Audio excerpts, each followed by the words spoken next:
હા મિત્રો, આ લોક ભવાઈ નો પ્રોગ્રામ તમારા બધાની સહકારી ભાવનાથી રાખવામાં આવ્યો. તો ડાયરો આવી જાઓ, આવી જાઓ, આવી જાઓ.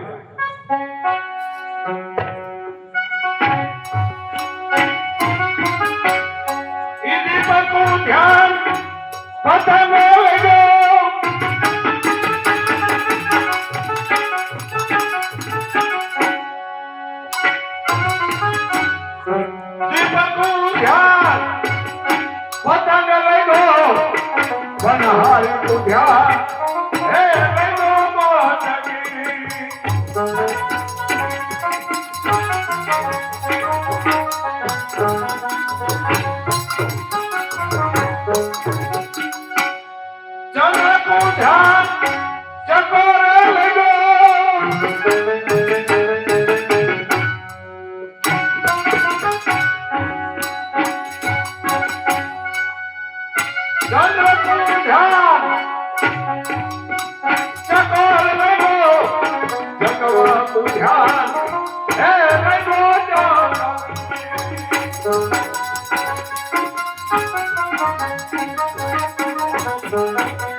હા મિત્રો, આજે સણોસરા મુકામ મોરબી મચ્છોકોઠાના રહીશ ભગવતી આશ્રિત બજરંગ ભવાઈ મંડળનો પ્રોગ્રામ,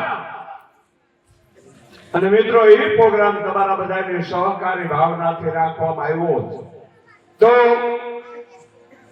બધાએ મળીને રમત આપે છે મિત્રો, અને અત્યારે બોલાવવા પણ આવ્યા. તો મારો અવાજ સાંભળતા હો, જ્યાં બેઠા હોય ત્યાંથી આગળ આવી જાઓ, આવી જાઓ, આવી જાઓ. જેમ નવધા પ્રકારની ભક્તિ આમ નવરસમય આ લોક ભવાય, અને આ જગતમાં નવ જ રસ છે, 10મો રસ ક્યાંય. એક નાટક પૂરું થયું એટલે નવે નવ રસ આવી જાય.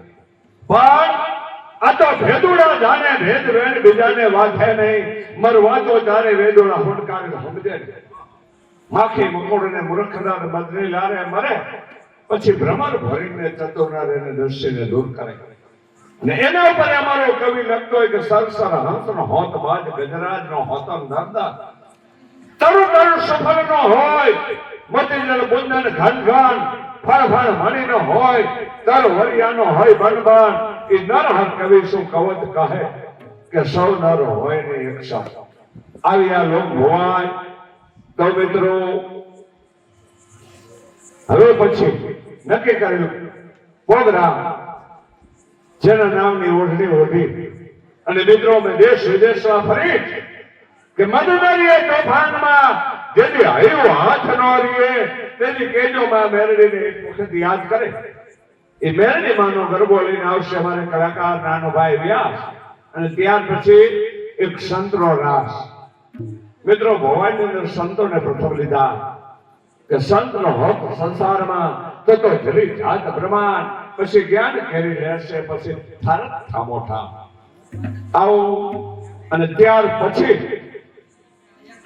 આપણી સમક્ષ આપણી માંગણી મુજબનું નાટક હિન્દનો છેલ્લો સમ્રાટ વીરનાર પૃથ્વીરાજ ચૌહાણ કે કુસુમમાં ખાલી ખોયો હિન્દુસ્તાન.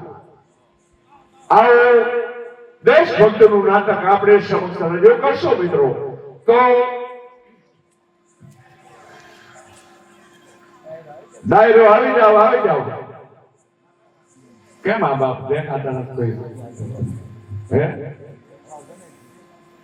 આવી જાઓ ડાયરો, કારણ કે આમાં બીજું કઈ આવતું નથી ભાઈ. ખાલી બે ગરબા રાસ પછી તરત જ નાટક મૂકે છે. તો ડાયરો આવી જાઓ, આવી જાઓ, આવી જાઓ.